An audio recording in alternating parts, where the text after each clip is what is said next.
You're listening to Gift Biz Unwrapped, episode 138. All of a sudden it's like, oh my gosh, what about the holiday gifts that I need to be sending out? Hi, this is John Lee Dumas of Entrepreneur on Fire, and you're listening to Gift Biz Unwrapped, and now it's time to light it up. Well, hello, and thank you for joining me on the show today. If you're a gifter, baker, crafter, or maker, and you own a brick and mortar shop, sell online, or are just getting started, here is where you will find insight and advice to develop and grow your business. And if you want even more gift biz motivation, I'd like to invite you to join our private Facebook group called Gift Biz Breeze. Pursuing your dream should be fun, exciting, and rewarding, not stressful and scary.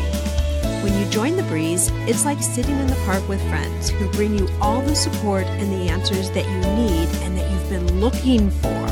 You'll have access to a group of amazing creators along with tools and resources that can catapult your business growth. And a heads up if you're listening right now as this episode is released or shortly thereafter, you'll want to get over into that group soon. I have several special opportunities happening there right now, but you have to be part of the group to participate. I'm talking about free opportunities to affect your business this year, so don't delay. To join the group, go over to giftbizbreeze.com. I look forward to seeing you over there, but for now, let's get on to the show.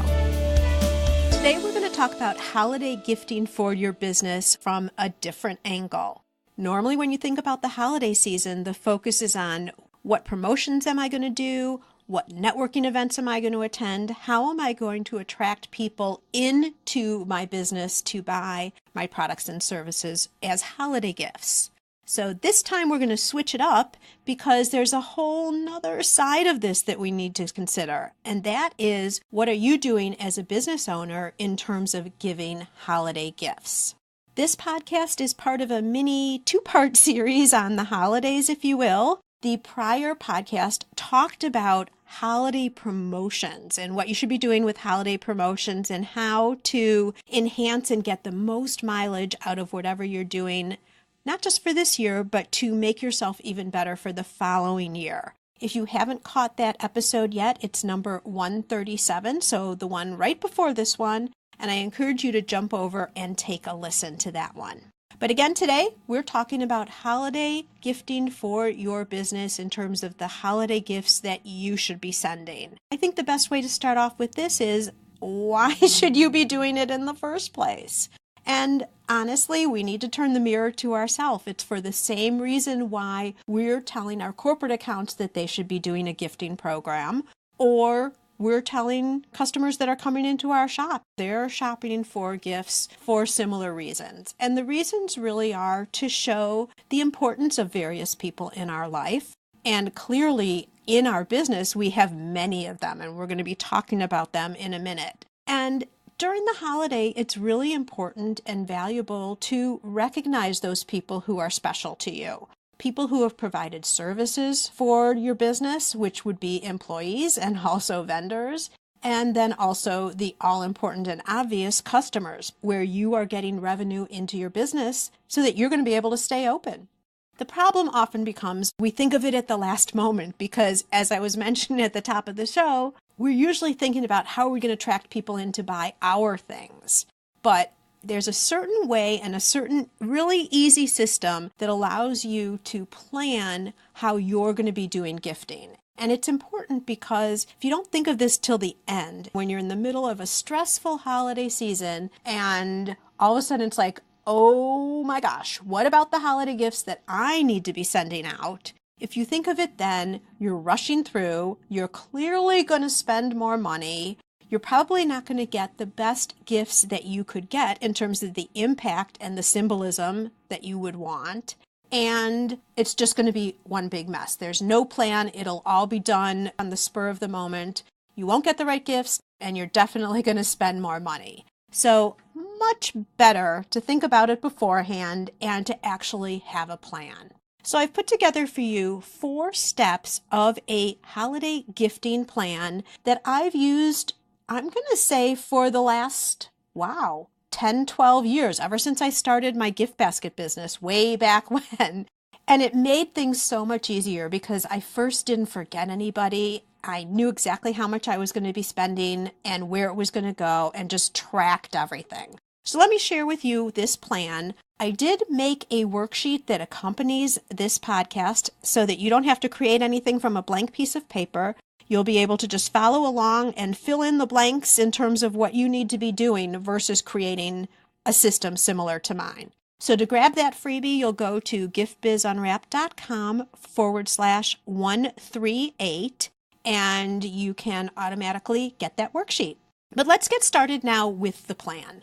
Step number 1, the very first thing to do is to set a budget. How much can you afford to spend or want to spend on holiday gifts in total? This is your overriding budget.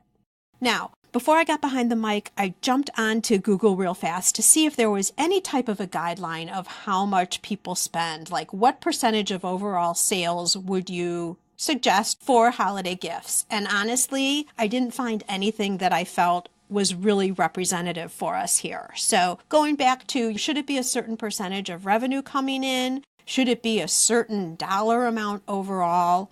My best advice for you is to put down a number that you feel comfortable with, that isn't going to stretch you too far. You know how the numbers fall within your business. So put down something that is going to work for you and that you feel good about. All right, so now you've got a dollar value set. This is the overall total amount that you're going to spend for the holidays. And I'm going to lay down some tough love here. You cannot exceed that amount, no matter what you do. That's the reason to have a plan, so you're not overspending. And there are lots of things that you can do that don't have to cost money, but will be on this worksheet because you want to, again, recognize everybody in your life who has helped contribute to the starting and growing of your business. All right, so number 1, you've got that budget number set. Step number 2 is to create 3 different lists. And all you're doing right here is you're identifying all of the people that you want to give gifts to. The first list is your employees. This will include people who aren't necessarily even in your office space. Maybe you have a virtual assistant. Possibly you've outsourced some services such as your social media or your accounting, or you have someone who does your taxes. All of those types of people you want to put down here.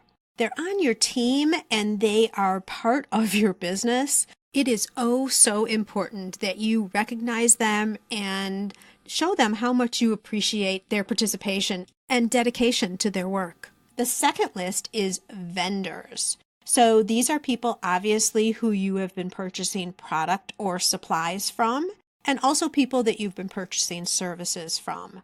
Think about how you're getting your delivery done. Maybe you want to include your mail carrier, your UPS or Federal Express person. Also think throughout the year, has there been somebody who really helped you out in a point of need? Maybe you needed a rush package sent out or something extra special. Put a little star by their name because you want to make sure to remember to mention that you recognize and appreciate the help that they gave you for that certain event. So that's the second list. So we've got a list for employees, we've got a list for vendors, and now we're going to move on to a list for customers. Now, you may be saying, oh my gosh, that one is going to be so hard. I have so many customers. How am I ever going to recognize or list all of them? Don't worry, I've got you covered. I have approached this in a couple of different ways with my past businesses. And one of the things that I found really helps with this is if you put customers into tiers. For example, if you have a lot of customers. If you don't, if you're still smaller and you're growing and you have, 10, 20 customers, that's real easy. You can just list all their names. If you're into the hundreds or thousands of customers, then this tiering idea really helps. Let me share with you the way I did it. My first tier was by revenue. Let's face it, even though all customers are important and valuable, the ones that bring you in the most revenue, you do want to recognize they're special. They are holding your business together or have possibly gotten you to a new revenue level within your business. So you want to look at them and say thank you to them through a holiday gift. You can capture this information if you haven't been already through whatever accounting program you're using. I happen to use QuickBooks, and identify who the top, let's say 10 clients are for you by revenue. So that would be put on your tier 1 list. Tier 2 is kind of an intermediary list, if you will. They may be up and coming customers of yours. They may be customers who have done some special things for you throughout the year. There may be different reasons. This is kind of a miscellaneous category of people that you still want to identify individually, or it could be another tier of revenue. Any way you want to work this, of course, is fine. And then the third tier would be all your other customers, because I kind of feel like no matter who your customers are, they should be getting some type of recognition from you. And this could be the tier where you're not spending as much money, but you're still able to identify and say thank you. And I'll talk about this in a second. So to wrap up my step 2, you're creating these 3 lists: employees, vendors, and customers. And then the customers are broken down into tiers if you see that that's appropriate for your business. Step number 3 now is to plan out your gifts. So you've got all the people. You now know the quantity pretty much in terms of how many people there are. And the reason I say it that way is that tier 3 I was talking about could be a couple hundred people or maybe thousands of people, right? But you still want to identify that they're somebody that you want to pay attention to. Now you start breaking out, what am I getting these people? What are the gifts going to be? And you can approach this in a couple of ways. One way is to first start breaking up the dollars into all of the different names and all of the different lists.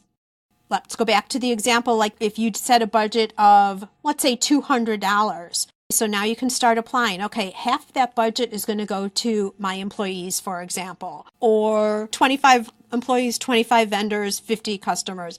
Whatever it is, you get the idea. As you break out and allocate dollars to your different lists. And then you also allocate dollars within the list. And this might sound a little confusing, but remember I told you that I have a worksheet that has already been created for you on this?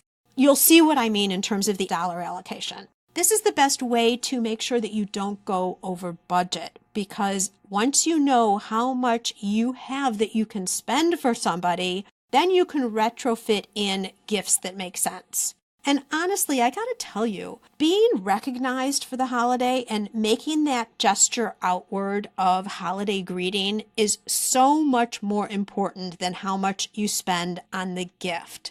So remember that. If it's a difference between sending out a gift at all or sending out just a small gift, I would send out a small gift versus sending out nothing. Examples of things that you can do, I'm going to take it from the bottom. So let's say in tier 3, that list that exists of hundreds of customers, right?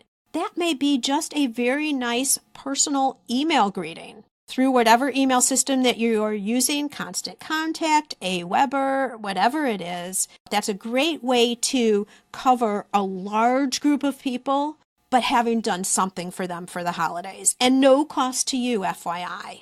Think about it. If you don't put it down on the list, you might forget to do it. So just a nice email would be a gift. Okay, then you can go up, maybe for a certain tier, you're going to give cards. You're going to have cards printed from your business, and you're going to send out a nice card. That also is enough. You're recognizing and showing that you've taken special thought for somebody. So those may be some certain things that you do, again, that don't cost a lot. I'll tell you something that we're doing right now over at the Ribbon Print Company. And those of you who are customers of ours and are ordering, you already have seen some of this happening. But what I'll do is, as I'm out at trade shows throughout the year, I'll find some product that I really like and I will purchase. Normally they'll allow me to have it wholesale because I tell them what I'm doing. I'm including them in orders. When people are placing orders through the holiday season, we make a little nice message on printed ribbon and include a product in there. It's like a nice little treat. It gives that business some extra visibility. And it's also another way of us thanking and hopefully delighting our customers throughout the season. This is another example of an idea for you, especially if you are a wholesaler and you're in the consumable business. So gift basket people, you guys buy product for your stores that are consumables. That's the type of idea, something that you can do in terms of a gift. And then you go up again to the higher priced people, your employees and possibly vendors. For vendors, great gift cards. My postal carrier and UPS guy, who I adore, I'll give gift cards and then maybe a nice thing of chocolate or something fun throughout the holiday season. And also, I have to say, money. Money goes a long way. Even if it can only be $20, it adds up because you know a lot of other people will give money too. But some money and a nice card, those are some different ideas of the types of gifts that you can give. And then obviously for employees, anybody within your business, bonuses are great. And if you know them and you're close with them, some type of a physical product as well. You know that way better than I do based on who's in your business. But you see what I mean in terms of allocating the different dollar amounts and then what the gifts are going to be. And this helps so much too with direction when you're going out and you're thinking, oh my gosh, okay, for my right-hand person, I need to get her something really special and I can spend $75 or whatever the dollar amount is going to be, right? At least you've got some direction and you're not just haphazardly finding something, it's the last minute, spending $300 when you really should have only spent $75. And then come January, you're in a whole heap of trouble and having to dig out right in the beginning of the year. Okay, and then finally, step number 4 is tracking all of your action towards completing your holiday gifting program.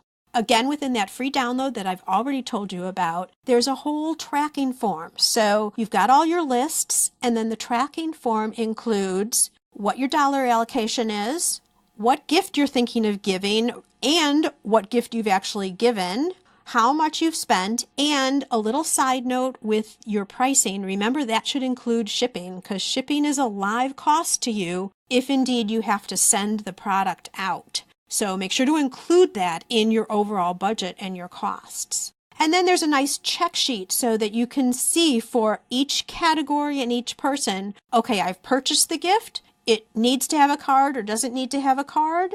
I've sent it out, and so they are done. That way, at the very end, when all is said and done, you know that you've gotten everybody covered. Now, the other nice thing about this type of a planner is next year, you don't have to go back and remember who all the people are that you need to be gifting. You also can decide, was my budget too much? Was my budget too little? Heaven forbid you forgot somebody this year. You can add them to the list right away so that you don't forget them for the following year. And all told, this is such a stress reliever because let's face it, our mind is on getting business, getting customers, filling orders, creating product, all of those things that make the holidays so stressful, yet really great when we look at our bank accounts in January. We're not necessarily looking at the business gifting side, and we should be. That's the business we're in. So just by tracking this, putting this down on paper, it relieves your stress, allows you to spend your energies on actually fulfilling those gifting lists instead of figuring out what to do and doing it haphazardly. So again, to summarize, for your holiday gifting plan for your business, my suggestion is you follow my planner. Go ahead and download it, giftbizunwrapped.com/138. You're going to set yourself a budget. Create 3 lists of names so you have everybody written down that you're going to need to send a gift to. Put a larger customer list into tiers. And then step number 3, you're going to plan out the gifts with dollar allocations and then also what you're thinking the gifts could be. And then 4, tracking it all so that you have documentation going into the following year of how much you've spent, what you've done, and it's much easier to make adjustments when you do this same project next year. If you're listening to this episode when it's going live, we are smack in the middle of the holiday season. So I'm sure you're already feeling the stress and the pressure and the tension and the excitement and the buildup for the holiday season. Consider this my gift to you so that you've got everything covered, both on the promotional end, which was the prior episode, and on the business gifting end. You can get these tasks done, but then also have some time for yourself to really enjoy and take in all that this holiday season is supposed to be. Within our industries, it's so easy to let this season pass us by in terms of the joy and the excitement and the beauty and the giving and the friendship and the fun of parties and all that the holiday's supposed to be, because we've got the business to run and the products to get out and the customers to serve, and there's so much work to do. So these 2 episodes are my little gift to you to hopefully make that easier so you can look up from all the work that you're having to do and take some time and grasp the beauty and the warmth of the holiday too. And that's not all. I decided that since we were talking business gifting, I really should include friends and family gifting as well. So yet another download worksheet for you that you can get at giftbizunwrapped/138 capital P as in personal, friends and family, personal, right? And this is a worksheet similar to what I've just gone over with you on the business end, but it captures more of the needs that you have when you're doing personal gifts to friends and family. It also includes such things as don't forget something special for your hairdresser, or the newspaper delivery person, or any of the other types of services you have. Possibly it's cleaning or food prep. And since holiday budgets can so easily get out of hand, there's also a space for things such as hostess gifts and holiday cards and possibly new holiday decorations. So again, that's available to you, little different format, but I know you'll be able to understand it. And again, you can use this and track this then from year to year. I've actually used this for my family, this exact worksheet, for probably, 10 years now. It's kind of fun to go back because I can see what Santa has brought the kids over the course of time, how much I've spent on holiday gifts season over season, etc., for family budgeting purposes. It's just wonderful for a wealth of different reasons. Again, my gift to you. If you didn't catch the links, they will be over on the show notes page. So happy holiday selling, happy holiday gifting, and that's a wrap. Today's show is sponsored by the Ribbon Print Company. Looking for a new income source for your gift business? Customization is more popular now than ever. Brand your products with your logo, or print a Happy Birthday Jessica ribbon to add to a gift right at checkout. It's all done right in your shop or craft studio in seconds. Check out theribbonprintcompany.com for more information. After you listen to the show, if you like what you're hearing, make sure to jump over and subscribe to the show on iTunes. That way you'll automatically get the newest episodes when they go live. And thank you to those who have already left a rating and review. By subscribing, rating, and reviewing, you help to increase the visibility of Gift Biz Unwrapped. It's a great way to pay it forward to help others with their entrepreneurial journey as well.